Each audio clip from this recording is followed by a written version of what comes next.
ಶ್ರೀರಾಮದೂತಂ ಶಿರಸಾ ನಮಾಮಿ. ಮಕ್ಕಳ ಕೈ ಕೇಳಿದುಕೊಳ್ಳಿ 500 ರೂಪಾಯಿ ಕೊಡೋದಲ್ಲ, ಆ 500 ರೂಪಾಯಿ ಎಲ್ಲಿ ಹೊಂಟದಲ್ಲ ವಿಚಾರ ಮಾಡ್ರಿ.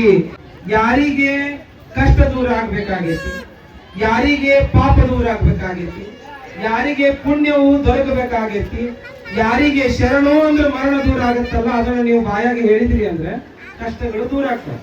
ಈಗ ನಾ ಹೇಳ್ತೇನೆ ನೋಡ್ರಿ, ಶರಣು ಶಿವಶರಣಾರ್ಥಿ. ನಿಮಗೆ ಹೆದರ್ಸಿದಾಗ ಹೇಳಾರ ನೀವು. ಪಾದದ ಕೆಳಗ ರಾಕ್ಷಸರ ಮರ್ದನ ಆಗಿರ್ತಕ್ಕಂಥ ಏಕೈಕ ಆಂಜನೇಯ ಎಲ್ಲೈತ ಚಿಲಕವಾಡದಾಗ ಐತಿ. ಬೇಕಾದ್ರೆ ನೀವು ಗಮನಿಸ್ರಿ, ಅಂತ ವಿಶೇಷವಾಗಿರ್ತಕ್ಕಂಥ ಶಕ್ತಿಯುತವಾಗಿರ್ತಕ್ಕಂಥ ಆಂಜನೇಯನ ಮೂರ್ತಿ ನಿಮ್ಮೂರೊಳಗೈತಿ. ಜೈ ಮಂಗಲಂ ಜೈ ನಮ ಪಾರ್ವತಿ.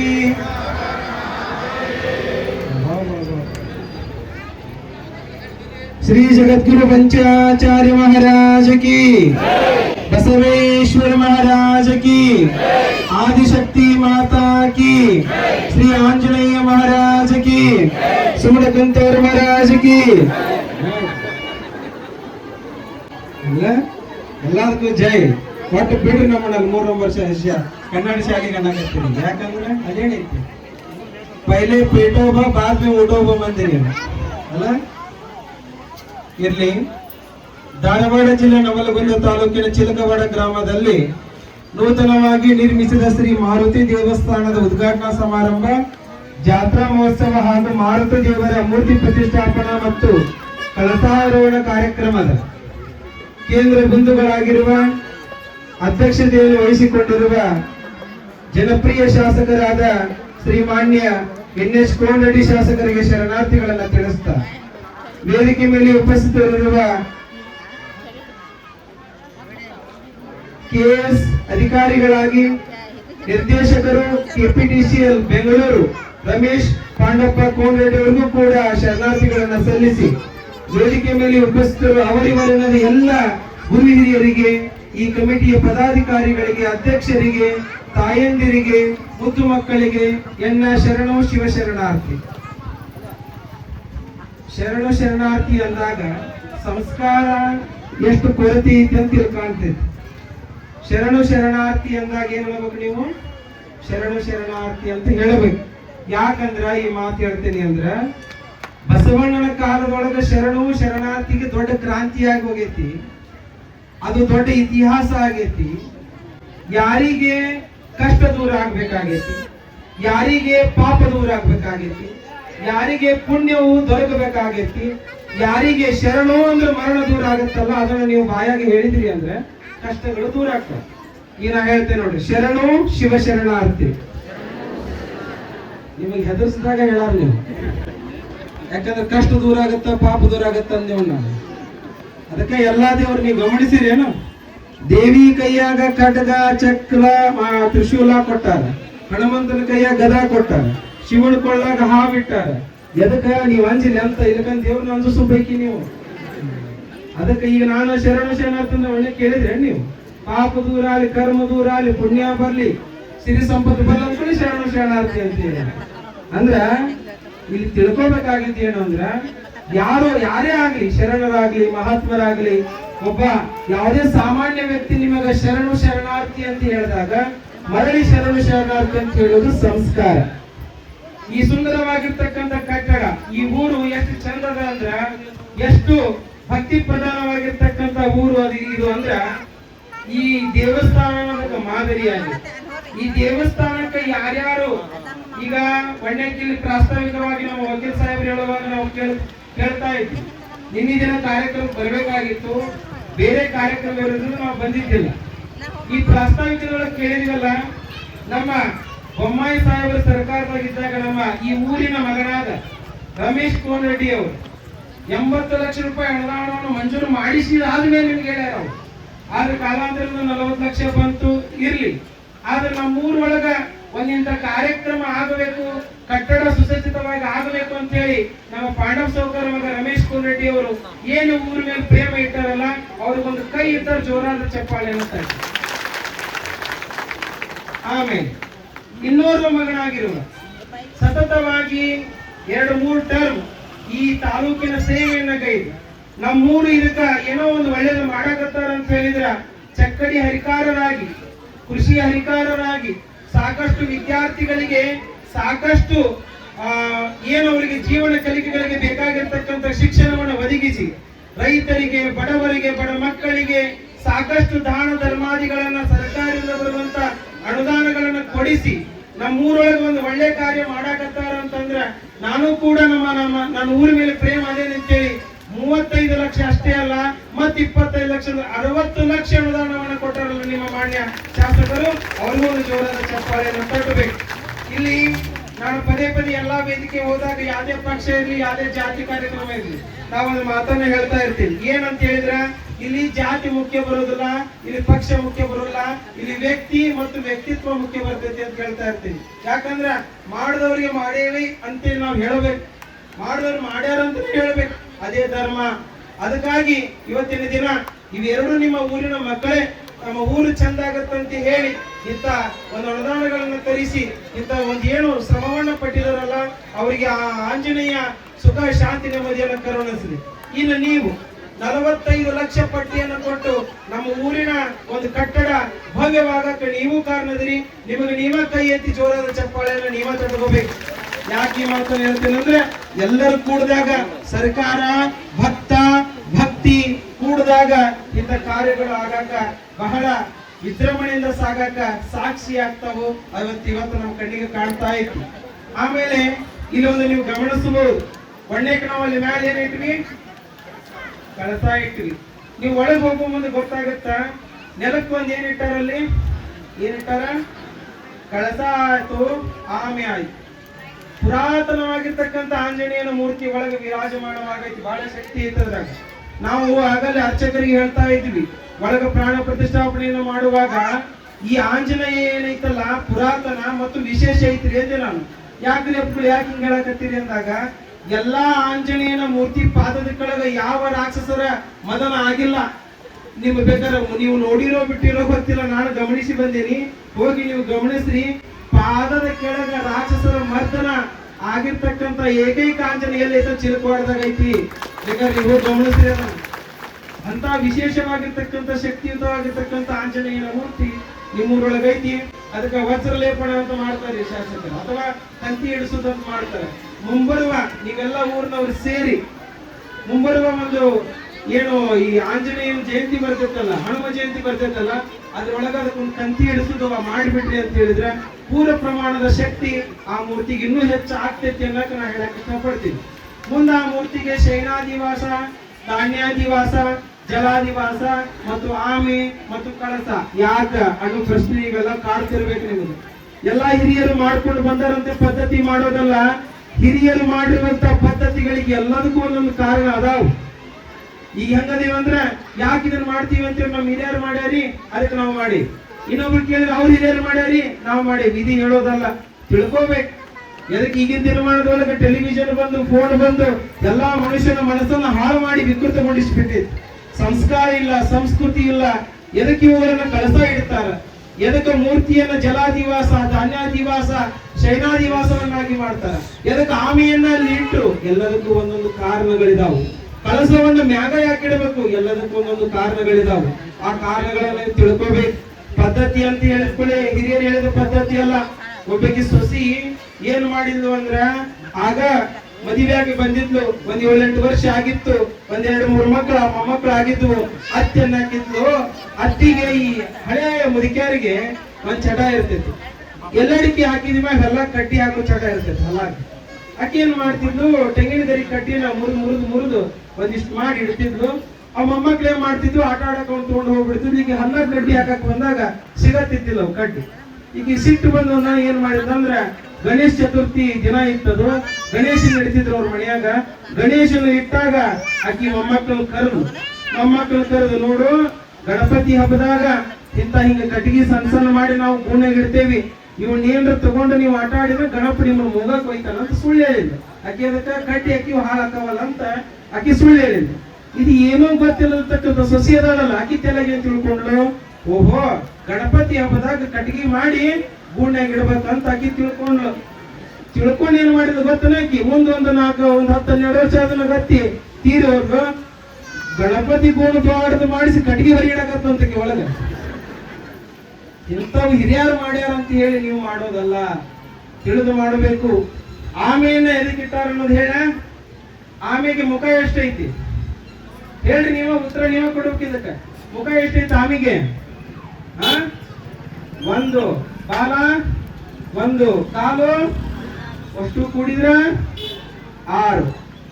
ಇದು ಧರ್ಮದೊಳಗೆ ಏನ್ ಹೇಳುತ್ತ ಅಂತ ಹೇಳಿದ್ರ, ಹೇ ಮನುಷ್ಯ, ಸಂಸಾರ ಭವಬಂಧನದೊಳಗ ಕಾಮ, ಕ್ರೋಧ, ಲೋಭ, ಮೋಹ, ಮದ, ಮತ್ಸರ, ಅರಿಷಡ್ ವರ್ಗ ಇವು 6ಗಳನ್ನ ನೀನು ಒಳಗಿಟ್ಕೊಂಡು ಬಾ. ಆಮಿ ಇವೇನು ಆಮೆ ಅದಲ್ಲ, ಅದ್ರ ಮ್ಯಾಗಿನ ಕವಚ ಬಹಳ ಗಟ್ಟಿರ್ತದ. ಅದ್ರ ಮ್ಯಾಗ ಒಂದು ಲಾರಿ ಹಾಯ್ಲಿ, ಒಂದು ಕಲ್ಲು ಹಾಕ್ರಿ ಸಾಯುದಿಲ್ಲ. ಅದ್ರದ್ದು ಏನು ಮುಖ ಹೊರಗೆ ಬಂದಾಗ, ಬಾಲ ಹೊರಗೆ ಬಂದಾಗ, ಕಾಲು ಹೊರಗೆ ಬಂದಾಗ ಒಂದು ಜ್ವಾಳದ ಕಾಲು ಬಿರ್ಸಿಲಿ ಹೊಡೆದು ಬಿಡ್ರಿ ಸತ್ತ ಹೋಗ್ಬಿಡ್ತದ. ಅದು ಅವಯವಗಳನ್ನು ಒಳಗಿಟ್ಟುಕೊಂತು ಆಮೆ ಸುರಕ್ಷಿತ. ಹಂಗ ಮನುಷ್ಯ ಭಕ್ತ, ನಿನ್ನಲ್ಲಿರ್ತಕ್ಕಂಥ ಅರಿಷಟ್ ವರ್ಗ ಏನದಾವ ನೀವು ಕಾಮ, ಕ್ರೋಧ, ಲೋಭ, ಮೋಹ, ಮದ, ಮತ್ಸರ ಗುಡಿ ಒಳಗಾದ್ರೂ ಬರುವಾಗ ನೀವು ಒಳಗಿಟ್ಟುಕೊಂಡು ಬಂದಿ ಬದುಕ್ತಿ. ಇಲ್ಲ ನೀವು ಹೊರಗಿಟ್ಟುಕೊಂಡು ಬಂದಿ ಸಾಹಿತ್ಯ ಅನ್ನೋ ಪ್ರತೀತಿಗೆ ಆಮೆಯನ್ನು ಇಟ್ರು. ಮುಂದ ಮೂರ್ತಿಯನ್ನ ಹಿಂದೆ ಹೊಸ ಮೂರ್ತಿ ಇದ್ರೆ ಮೆರವಣಿಗೆ ಮಾಡ್ತಾರೆ. ಎದಕ್ಕೆ ಮೆರವಣಿಗೆ ಊರಾಗ ಮಾಡ್ತಾರೆ ಮೂರ್ತಿ ಅಂತಂದ್ರ ಹೊಸ ಮೂರ್ತಿ ಇದ್ರ ಅಂತ ಹೇಳಕತ್ತಿಲ್ಲ. ಊರ್ ಒಳಗಿರ್ತಕ್ಕಂಥ ಓಣಿ ಬೀದಿ ಬೀದಿಗೆ ನೀವು ಮೂರ್ತಿ ಮೆರವಣಿಗೆ ಮಾಡಿಸ್ತೀರಿ. ಓಣಿ ಒಳಗ ಊರೊಳಗೆ ಇರ್ತಕ್ಕಂಥ ಕಷ್ಟಗಳನ್ನ ಆ ಮೂರ್ತಿ ಮೊದಲು ನೋಡ್ಬೇಕು. ಯಾವ ಮನೆಯಾಗ ಏನ್ ಕಷ್ಟದ, ಯಾವ ಊರೊಳಗೆ ಏನ್ ಕಷ್ಟದ, ಪಾಪಿಗಳು ಎಷ್ಟದಾರ, ಪುಣ್ಯವಂತರು ಎಷ್ಟದಾರ, ದಾನವಂತರು ಎಷ್ಟದಾರ, ಕರ್ಮವಂತರು ಎಷ್ಟದಾರ, ಆ ಮೂರ್ತಿ ನೋಡಿ ಗುರುವಿನ ಮುಖಾಂತರ ಪ್ರತಿಷ್ಠಾಪನೆಗೊಂಡಾಗ ಆ ಭಕ್ತ ಬಾಯಿ ಒಳಗ ಒಳ್ಳೆ ಮಾತು ಇಟ್ಕೊಂಡು ಮನಸ್ಸೊಳಗೆ ಕೆಟ್ಟ ವಿಚಾರ ಇದ್ರ ಅವ ಲಿಸ್ಟ್ ತೆಗಿತಾನಂತ. ಇವ ಕೆಟ್ಟದನು ಒಳ್ಳೆಯವದನು. ಈ ಮಣಿಗೆ ಹೋಗಿದ್ಯಾ, ಈ ಮಣಿ ಒಳಗ ದಾನಿಲ್ಲ, ಧರ್ಮ ಇಲ್ಲ, ಇವ ಬೇಡಿದ ಕೊಡಬಾರ್ದಂತ ಅವ ಒಂದು ಪ್ರೊಜೆಕ್ಟ್ ರೆಡಿ ಮಾಡ್ತಾನಂತ. ಅದಕ್ಕೆ ಮೂರ್ತಿಯನ್ನ ಊರೊಳಗ ಮೆರವಣಿಗೆ ಮಾಡೋದು. ಅದಕ್ಕೆ ಮುಂದ ಜಲಾದಿವಾಸ ಅಂತ ಮಾಡ್ತಾರೆ. ಎದಕ್ಕೆ ಜಲಾದಿವಾಸ ಮಾಡ್ತಾರ ಅಂತ ಹೇಳಿದ್ರ, ಮಳಿ ಬೆಳಿ ಚೆನ್ನಾಗಿ ಬರಬೇಕಲ್ಲ, ಮಳಿ ಬೇಕು. ಆ ಮೂರ್ತಿಯನ್ನು ನೀರಾಗಿ ಇಡೋದ್ರಿಂದ ಮಳಿ ಹೆಚ್ಚ ಆಗತ್ತ, ಬೆಳೆ ಹೆಚ್ಚ ಆಗಲಿ, ಸಮೃದ್ಧವಾಗಿರ್ತಕ್ಕಂಥ ನೀರು ಸಿಗಲಿ ಅನ್ನಕ್ ಜಲಾದಿವಾಸ ಮಾಡಿದ್ರು. ದಾನಾದಿವಾಸ, ಎಲ್ಲಾ ಧಾನ್ಯಗಳನ್ನ ಹಾಕಿದ ಧಾನ್ಯದಾಗ ಮುಸ್ತಾರ ಮೂರ್ತಿಯನ್ನ. ಎದಕ್ಕೆ ಮುಸ್ತಾರ ಅಂತ ಹೇಳಿದ್ರ, ಈ ಊರೊಳಗೆ ಬೆಳೆಯುವಂತಹ ಬೆಳೆ ಸಮೃದ್ಧವಾಗಿ ಬರಲಿ, ಆ ಮೂರ್ತಿ ಮುಖಾಂತರ ಬೇಡ್ಕೊಳ್ಳುವ ರೀತಿ ಅದು. ಮುಂದೆ ಶಯನಾದಿವಾಸ ಅಂದ್ರೆ ಆರಾಮ್ ಮಲಗಿಸ್ತಾರ. ಅದ್ರ ಅರ್ಥ ಏನು ಅಂತ ಹೇಳಿದ್ರ, ಈ ಊರಲ್ಲಿರ್ತಕ್ಕಂತಹ ಯಾವ ಮನೆ ಒಳಗ ನೆಮ್ಮದಿಯಿಂದ ಯಾವುದೇ ಕಷ್ಟಗಳು ಬಾರದೆ ನಿತ್ಯ ಚೆನ್ನಾಗಿ ಬರಲಿ, ಸಮಾಧಾನ ಮನೆ ಒಳಗೆ ಉಳಿಲಿ ಅಂತ ಹೇಳಿ ಶಯನಾದಿವಾಸ ಮಾಡ್ತಾರ. ಇದು ಒಂದ. ಕಳಸ ಇಟ್ವಿ. ಎದಕ್ಕೆ ಕಳಸ ಇಟ್ವಿ? ಈಗ ನಿಮ್ ಕೈಯಾಗ ಮೊಬೈಲ್ ಅದ, ಹಲೋ ಅಂದ್ರ ಅಲ್ಲಿಂದ ಎಲ್ಲೋ ಹಲೋ ಅಂತ ಸೌಂಡ್ ಬರ್ತೈತಲ್ಲ, ನೀವು ಬರ್ತಾ ಇಲ್ಲವಾ? ಈಗ ಇಲ್ಲಿಂದ ಮಾತಾಡ್ತಕ್ಕಂಥದ್ದು ಮಾತನ್ನ ಟವರ್ ಜಗ್ಗಿ, ಆ ಟವರು ಎಲ್ಲೋ ಇರ್ತಕ್ಕಂತಹ ಮೊಬೈಲ್ಗೆ ಸಂದೇಶವನ್ನ ಹೆಂಗ ಕಳಿಸುತ್ತೋ, ಭಗವಂತನ ಹತ್ರ ಹೋಗಿ ಮೂರ್ತಿ ಒಂದು ಸಂಕೇತ. ಅದು ನಿಮ್ಮನ್ನ ರೆಪ್ರೆಸೆಂಟಿವ್ ಕೈಲಾಸಕ್ಕೆ ಮಾಡುವಂತ ಒಂದು ಸಾಧನ. ಆ ಮೂರ್ತಿ ಮುಂದೆ ನೀವು ಬೇಡ್ಕೊಂಡಾಗ, ವಿಚಾರ ಮಾಡ್ರಿ, ಸಿಮ್ ಒಳಗ ತಾಮ್ರ ಅದ, ಸಿಮ್ ಒಳಗ ಬಂಗಾರ ಅದ, ಸಿಮ್ ಒಳಗ ಕಂಚದ, ಪಂಚಸತುಗಳಿಂದ ಕೂಡಿರ್ತಕ್ಕಂಥ ಸಿಮ್ಮು ಬೇಕಾದ್ರೆ ನೀವು ತೆಗೆದು ನೋಡ್ರಿ. ಸಿಮ್ಮಿನೊಳಗೆ ಗೆರಿ ಇರ್ತಾವಲ್ಲ, ಪಂಚಲೋಹದಿಂದ ಮಾಡ್ಯಾರ. ನಮ್ಮ ಹಿರಿಯರು ಆಗ ತಿಳ್ಕೊಂಡಾರ, ದೇವರ ಮುಂದೆ ಹೋಗಿ ಪ್ರಾರ್ಥನೆಯನ್ನ ಮಾಡಿದ್ದು ಭಗವಂತನಿಗೆ ಮುಟ್ಟಿಸಾಕಲ್ಲ. ಎಂಟೈನ್ ಯಾವ್ದಂದ್ರೆ ಕಳಸ. ನೀವು ಬೇಡಿದ್ದನ್ನ ಹೋಗಿ ಟ್ರಾನ್ಸ್ಫರ್ ಮಾಡೋದು ಕಳಸ. ಅದಕ್ಕೆ ಕಳಸವನ್ನ ಇಡ್ತಾರ. ಯಾರು ಏನು ತಿಳ್ಕೊಳ್ಳಲ್ಲ. ಬೇಕಾದ್ರೆ ನಮ್ಮ ವೈಜ್ಞಾನಿಕವಾಗಿರ್ತಕ್ಕಂಥ ಧಾರ್ಮಿಕ ಹಿನ್ನೆಲೆಯನ್ನು ನೋಡ್ಬಿಟ್ವಿ ಅಂದ್ರ, ನಮ್ಮ ಋಷಿ ಮುನಿಗಳಿಗೆ ಮೊದಲ ಗೊತ್ತಿತ್ತು ತಾಮ್ರ ಮುಖಾಂತರ, ಪಂಚಲೋಹದ ಮುಖಾಂತರ ಭಗವಂತನನ್ನ ಎಳೆಯುವ ಶಕ್ತಿ ಐತೆ ಅಂತೇಳಿ ಮೊದಲ ತಿಳ್ಕೊಂಡಿದ್ರು ಅವರು. ಅದನ್ನ ಮುಂದೆ ವಿಜ್ಞಾನಿಗಳು ಅದನ್ನ ಅರ್ಥಕೊಂಡು ಸಿಮ್ ಒಳಗೆ ಅಳವಡಿಸ್ತಾರ ನೋಡ್ರಿ. ಇದು ಇಂತಹ ಮಾಡ್ತಕ್ಕಂಥ ವಿಶೇಷಗಳು ಏನದಾವ ನೀವು ಎಲ್ಲ ನೀವು ತಿಳ್ಕೋಬೇಕು. ನೀವು ಹೋಗಿ ಭಗವಂತನಿಗೆ ನಮ್ಮ ಊರಿಗೆ ಒಳ್ಳೆಯದನ್ನ ಮಾಡು, ನನ್ನ ಮನೆಗೆ ಒಳ್ಳೆಯದನ್ನ ಮಾಡು, ನನ್ನ ಮನಶಾಂತಿಯನ್ನು ಕೊಡು, ನೀವು ಏನೇನು ಬೇಡ್ಕೊಂತೀರಲ್ಲ ಆ ಎಲ್ಲಾ ಬೇಡಿಕೆಯ ಸಂಕಲ್ಪವನ್ನ ಕಳಸ ಮುಖಾಂತರ ಮೇಲೆ ಕಳಿಸ್ತಾನಂತ ಭಗವಂತ. ಅಲ್ಲಿ ನಿಮ್ಮ ಪಾಪ ಪುಣ್ಯ ಕರ್ಮ ಫಲಾನುಸಾರವಾಗಿ ಬೇಡಿಕೆಗಳನ್ನ ಈಡೇರಿಸ್ತಾ ಬರ್ತಾನ ಭಗವಂತ. ಇದಕ್ಕ ಕಳಸವನ್ನ ಇಡ್ತಾರ. ಈಗ ನಾವಲ್ಲಿ ಚಾಕ್ಲೇಟ್ ಉಗ್ಗಿದ್ವಿ, ಕಾಯಿನ್ ಅನ್ನು ಉಗ್ಗಿದ್ವಿ. ಎದಕ್ಕಂತ ಹೇಳಿದ್ರ ಊರು ಹಣ್ಣು ಹುಲಸಾಗಲಿ ಅನ್ನುವ ಪ್ರತೀತಿ ಕೂಡ ಅದರೊಳಗೆ ಶಾಸ್ತ್ರದಲ್ಲಿ ಇರೋದಕ್ಕಂತನ ನಿಮಗೆ ಕಾಯಿನ್ ಅನ್ನ ಉಗ್ಗಿದ್ವಿ. ಹಾಗಾಗಿ ನಾವೇನಂದ್ರ ಈಗಿನ ದಿನಮಾನದೊಳಗ ಪರಧನ ಪರಸತಿ ಪರದೈವನಲ್ಲೆನೆಂಬ ಭಕ್ತಿ ಇರಬೇಕಂತ. ಈಗಿನ ದಿನಮಾನದಾಗ ಪರಧನವನ್ನ ಹೆಚ್ಚು, ಯಾರ್ದೋ ಆಸ್ತಿಯನ್ನ ಕಬಳಿಸಾಕ ಮುಂದಿರ್ತೇವೆ, ಯಾರ್ದೋ ಒಂದು ದುಡ್ಡನ್ನ ಕಳುವು ಮಾಡಕ ಮುಂದಿರ್ತೇವೆ. ಪರಧನ ಪರಸತಿ, ಒಂದು ಹೆಣ್ಣನ್ನ ತನ್ನ ಹೆಂಡತಿಯನ್ನ ಬಿಟ್ಟು ಬೇರೆ ಎಲ್ಲಾ ಹೆಣ್ಣು ಮಕ್ಕಳ ತಾಯಿ ಸಹೋದರಿ ಅಂತ ನೋಡುವಂತ ಕಾಲ ಹೋಗಿಬಿಟ್ಟೆ. ದಿನಮಾನದೊಳಗ ಪೇಪರ್ ಒಳಗ ನೀವು ಏನ್ ನೋಡ್ತೀರಿ? ಸಣ್ಣ ಸಣ್ಣ ಮಕ್ಕಳನ್ನು ಬಿಡ್ತಾ ಇಲ್ಲ. ಇಂಥ ದುಷ್ಟ ಸಮಾಜ ಬೆಳಿತಾ ಐತಿ. ಎದಕ್ಕ? ಸಂಸ್ಕಾರಗಳ ಕೊರತೆ. ಹೊಲದೊಳಗ ಬೆಳೆ ನೀಟಾಗಿ ಬರಬೇಕು, ಚೆನ್ನಾಗಿ ಬೆಳಿಬೇಕಂದ್ರೆ ಮೇಟ್ ಇರ್ಬೇಕು. ಮೇಟಿ ಸುದ್ದಿ ಇತ್ತಂದ್ರೆ ಸಾಲು ಸುದ್ದಿ ಇರುತ್ತ. ಮನೆಯಾಗಿರ್ತಕ್ಕಂಥ ತಂದೆ ತಾಯಿಗಳು ಮೇಟಿಯಾಗಿ ನೀವು ಮೊದಲು ಸಂಸ್ಕಾರಿತವಾಗಿ ಸುದ್ದಿದ್ರಿ ಅಂತ ಹೇಳಿದ್ರ ನಿಮ್ಮ ಮಕ್ಕಳು ಸುದ್ದ ಆಗ್ತಾರ. ಅದನ್ನ ನೀವು ಮೊದಲು ತಲೆಯಾಗಿ ಇಟ್ಕೋರಿ. ಮಕ್ಕಳು ಅಳಾಕತ್ತು ಅಂದ್ಕೊಳ್ಳೆ ನಾವು ಫೋನ್ ಕೊಟ್ಕೊಂಡು ಕುಂದಿರ್ಸ್ತೀರಿ. ನೀವು ಧಾರಾವಾಹಿ ನೋಡಕತ್ತೀರಿ ಅಂದ್ರೆ ಮಕ್ಕಳು ಏನು ಮಾಡ್ತಾರ್ತೇವೋ ಗೊತ್ತಿರೋದಿಲ್ಲ.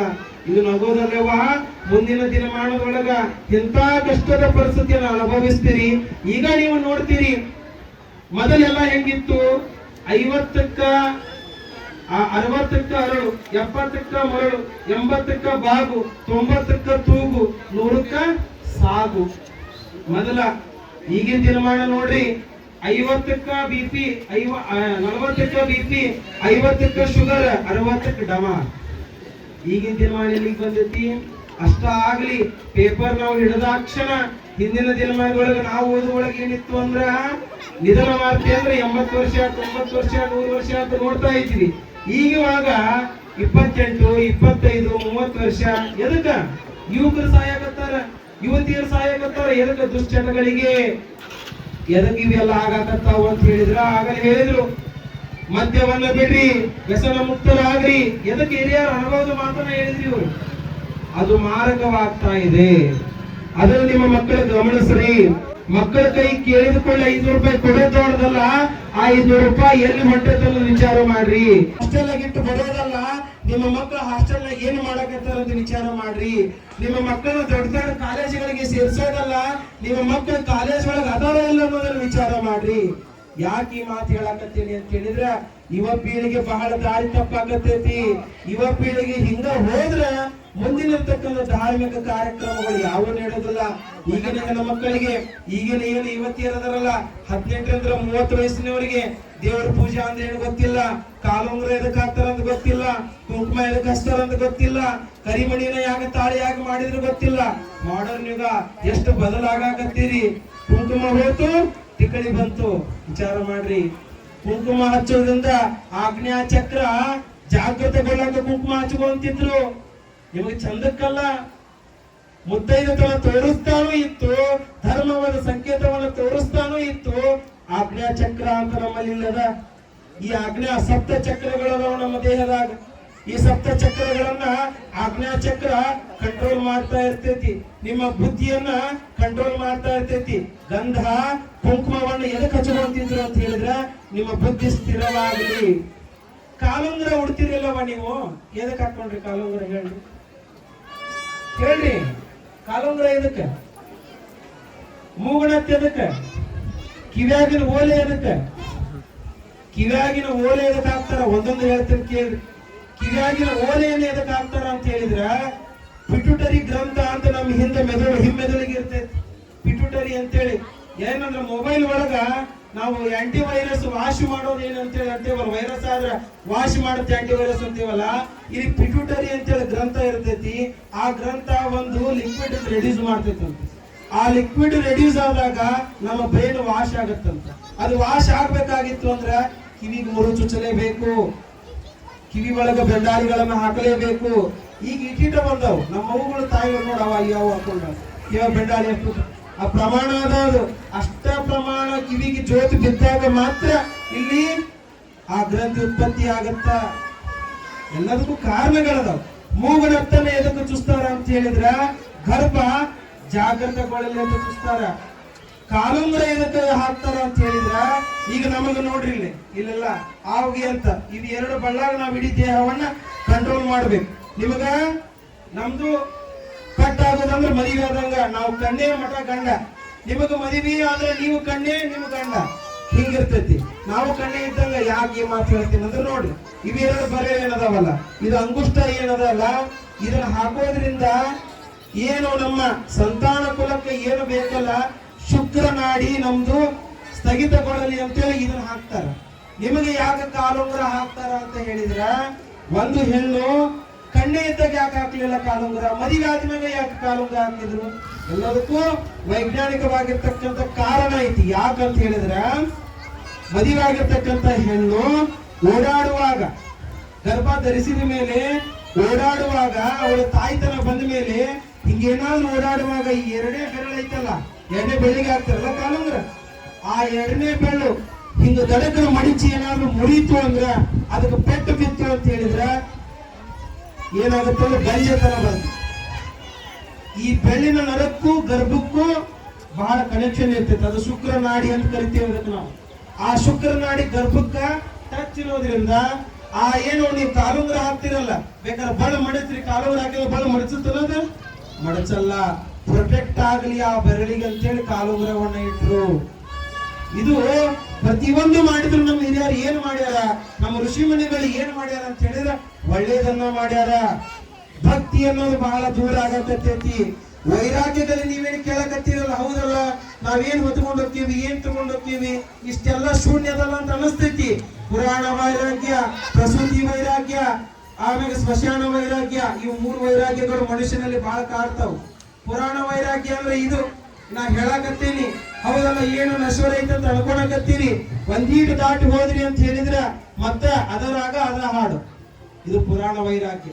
ಸ್ಮಶಾನ ವೈರಾಗ್ಯ ಅಂದ್ರ ದಾನ ಧರ್ಮ ಪರೋಪಕಾರ ಪುಣ್ಯ ಮಾಡಿರ್ತಕ್ಕಂಥ ವ್ಯಕ್ತಿ ಮಣ್ಣಾಗಿಡ್ಬೇಕಾದಾಗ ಇಷ್ಟೆಲ್ಲ ಮಾಡ್ಯಾನ, ಆದ್ರೆ ಇವಂಗ್ ಏನ್ ಉಳಿತು, ಏನು ವೈರಿಯಲ್ಲ ಅಂತ ಮಣ್ಣು ಹಾಕಿ ಮರಿಗೆ ಹಾಕಿ ಬರ್ತೀರಿ, ಹೊರಗಲ್ಲಿ ಒಂದಿಟ್ಟು ಬಂಗಾರ ಬಿದ್ದಿತ್ತು ಅಂದ್ರೆ ಮತ್ತು ಸ್ಮಶಾನ ಗೇಟ್ ದಾಟದ ಕೂಡ ಜಗಳ ಮಾಡ್ತೀರಿ, ನಂದು.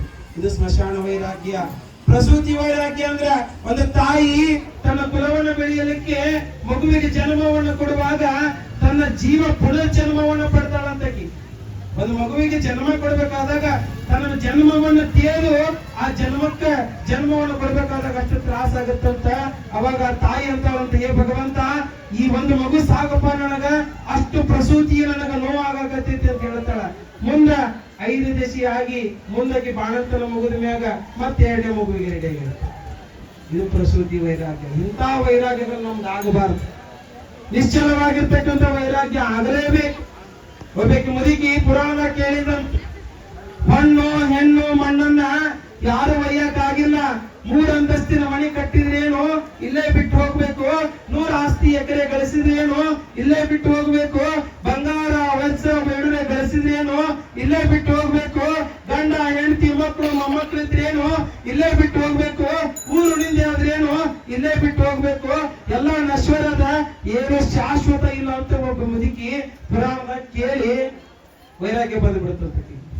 ವೈರಾಗ್ಯ ಬಂದು ಏನ್ ಮಾಡಿದ ಅಂದ್ರೆ, ಈ ಜೀವ ನಶ್ವರ ಅಂತ ಹೇಳಿ ಪುರಾಣ ಮುಗಿದಿತ್ತು, ರಾತ್ರಿ ಬಾವಿ ಕಡೆ ಬ್ಯಾಟ್ರಿ ಹಿಡ್ಕೊಂಡು ಓಡಿ ಹೊಂಟಿದ್ಲು. ಎದಕ್ಕೆ ಸಾಯ ಹೋಗುವಾಗ ಪುರಾಣ ಹೇಳಿದ್ರಲ್ಲ ಶಾಸ್ತ್ರಿ, ಹೊರಗೆ ಊಟ ಮಾಡಿ ಅಡ್ಡಾಡಕತ್ತಿದ್ರು ವಾಕಿಂಗ್.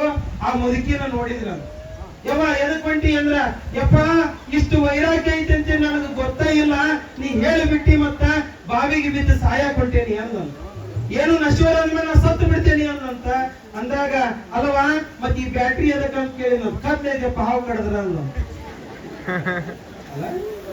ಹೋಗುದ ಎದಕ್ಕ, ಸಾಯಕ. ಭಯ ಏನೈತಿ, ಹಾವಿಂದ. ಇಂಥ ಭಕ್ತಿ ವೈರಾಗ್ಯಗಳು ನಮ್ದು ಆಗಬಾರದು. ಈಗಿನ ದಿನಮಾನದೊಳಗ ಗುರುಗಳನ್ನ ಪ್ರಶ್ನೆ ಮಾಡ್ತಕ್ಕಂತಹ, ಚಾಲೆಂಜ್ ಮಾಡ್ತಕ್ಕಂತಹ ಭಕ್ತರಿದ್ರು ಆಗಿನ ಕಾಲ.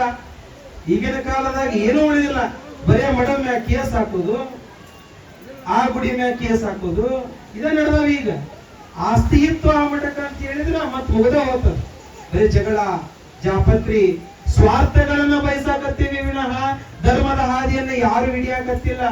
ಸಿದ್ಧಾರೂಢರು ಸತ್ಸಂಗವನ್ನ ಮಾಡ್ತಾ ಇದ್ರು. ಸಿದ್ಧಾರೂಢರು ಏನದರಲ್ಲ, ಹುಬ್ಬಳ್ಳಿಯವರು ಸತ್ಸಂಗವನ್ನ ಮಾಡುವಾಗ ಭಕ್ತರು ಹೆಂಗಿರ್ತಾರ ಆಗಿನ ಭಕ್ತರು ಅಂತ ಹೇಳಕತ್ತೀನಿ ನಾನು. ಸತ್ಸಂಗವನ್ನ ಮಾಡುವಾಗ ಎಲ್ಲ ಇತ್ತ ಕಬೀರ ಕುಂತಾನ, ಅತ್ತಾಗ ಗುರುನಾಥ ರೋಡ್ ಕುಂತಾರ, ಶಿಶುನಾಳ ಶರೀಫರ್ ಕುಂತಾರ, ಗೋವಿಂದ ಭಟ್ ಕುಂತಾರ, ನಾಗಲಿಂಗಪ್ಪ ಕುಂತಾನ, ಆಮೇಲೆ ಬೂದಿ ಹೊಸಳ್ಳಿ ಸ್ವಾಮಿಗಳು ಕುಂತಾರ. ನಾನಾ ಶರಣರು ಅಲ್ಲಿ ಪ್ರಶ್ನೆ ಮಾಡ್ತಾ ಮಾಡ್ತಾ ಮಾಡ್ತಾ ತರ್ಕವನ್ನು ಬೆಳೆಸಿ ಸಮಾಜಕ್ಕೆ ಒಂದು ಸಂದೇಶವನ್ನು ಬರಿತಾ ಇರ್ತಾರೆ. ಅದಕ್ಕೆ ಸತ್ಯರ ಸಂಘ ಸತ್ಸಂಗ ಅಂತೇಳಿ. ಒಬ್ಬ ಭಕ್ತ 25 ವಯಸ್ಸಿನ ಮಗಳನ್ನ ಕರ್ಕೊಂಡು ಬಂದ ಸಿದ್ದಾರೂಢರ ಕಡೆ. ಯಪ್ಪ ಇಲ್ಲಿ ಏನ್ ನಡೆದೈತಿ ಅಂತ ಕೇಳ್ದವ. ಏನವ ಇಲ್ಲಿ ಏನ್ ನಡೆದೈತಿ ಅಂತ ಕೇಳ್ದ. ಏನು ನಡೆದೈತಿ ಅಂದಾಗ ಸತ್ಸಂಗ ನಡೆದೈತಪ್ಪ. ಸತ್ಸಂಗ ಅಂದ್ರೆ ಏನು ಅಂದ. ಎಲ್ಲರೂ ಕೂಡಿ ಚರ್ಚೆ ಮಾಡ್ತೀವಿ ತಮ್ಮ, ಧರ್ಮ ಹೆಂಗ್ ಉಳಿಬೇಕು ಅಂತ ಚರ್ಚೆ ಮಾಡ್ತೀವಿ. ಅಲ್ಲಿ ಚರ್ಚೆಯಿಂದ ಬಂದಿರತಕ್ಕಂತ ಒಂದು ನಿಲುವನ್ನು ಬರೆದಿರ್ತೇವಿ, ಮುಂದೆ ಪೀಳಿಗೆಗೆ ಇದು ಒಳ್ಳೇದಾಗಲಿ ಅನ್ನೋ ಕಾರಣ ಅಂತ ಹೇಳ್ತಾರೆ. ಇದಕ್ಕೆ ಸತ್ಸಂಗ ಅಂತ ಹೇಳ್ತಾರ ಅಂತ ಹೇಳ್ದ ಸಿದ್ದಾರೂಢ. ಹೌದಾ, ನನ್ನೊಂದು ಪ್ರಶ್ನೆ ಐತಿ ಅಂದಾಗ ಆಯ್ತು ಹೇಳು ಅಂದ. ನಂದು ಒಂದು 5 ಎಕರೆ ಹೊಲ ಅದ. 5 ಎಕರೆ ಹೊಲದಾಗ ಒಂದು ಮಾವಿನ ಗಿಡವನ್ನ ತಂದು ಸಸಿಯನ್ನ ಹಚ್ಚಿದೆ. ಆ ಸಸಿಯನ್ನ ತೆಗೆದು ಹಚ್ಚಿದವ ನಾನು, ಅದಕ್ಕೆ ನೀರು ಹಾಕಿದವ ನಾನು. ಆಡು ಕುರಿ ಆಕಳ ಎಮ್ಮಿ ಆ ಸಸಿಯನ್ನು ತಿನ್ನಬಾರದಂತೆ ಬೇಲಿ ಕಡ್ದವ ನಾನು. ಗೊಬ್ಬರ ಹಾಕಿದವ ನಾನು. ಅದು ನೆಟ್ಟಗೆ ಗಿಡ ಹೋಗ್ಲಿ ಅಂತೇಳಿ ಕೋಲು ಕಡ್ದವ ನಾನು. ಬೆಳೆದು ಮರವಾಯ್ತು, ಇನ್ನೇನು ಹಣ್ಣು ಬಿಡ್ತು, ಹಣ್ಣು ಮಾಗ್ಯದ, ಆ ಹಣ್ಣು ತಿನ್ನು ಹಕ್ಕಿ ಯಾರಿಗದ ಅಂತ ಕೇಳ್ದವ. ನೀ ಸಸಿ ತಂದು ನೀ ಹಚ್ಚಿ ನೀನು ಲಾಲನೆ ಪೋಷಣೆ ಮಾಡಿ ಅಂದ ಮ್ಯಾಗ ಆ ಗಿಡದ ಒಳಗಿರ್ತಕ್ಕಂತ ಹಣ್ಣನ್ನ ತಿನ್ನುವ ಹಕ್ಕು ನಿನಗಾದ ಅಂತ ಸಿದ್ದಾರೂಢರಂದ್ರಂತ. ಹಂಗ ನಾನು ನನ್ನ ಕುಲ ಬೆಳಿಲಿ ಅಂತೇಳಿ ಒಂದು ಹೆಣ್ಣನ್ನು ಮದುವೆಯಾಗಿ ಬಂದ್ಯ. ಪ್ರಕೃತಿ ನಿಯಮಿತ ನನಗೊಂದು ಮಗಳು ಹುಟ್ಟಿದ್ಲು. ಆ ಮಗಳಿಗೆ ವಿದ್ಯಾಭ್ಯಾಸ ಕೊಡಿಸಿದ್ಯಾ, ಬೆಳೆಸಿದ್ಯಾ. ಇವಾಗ 18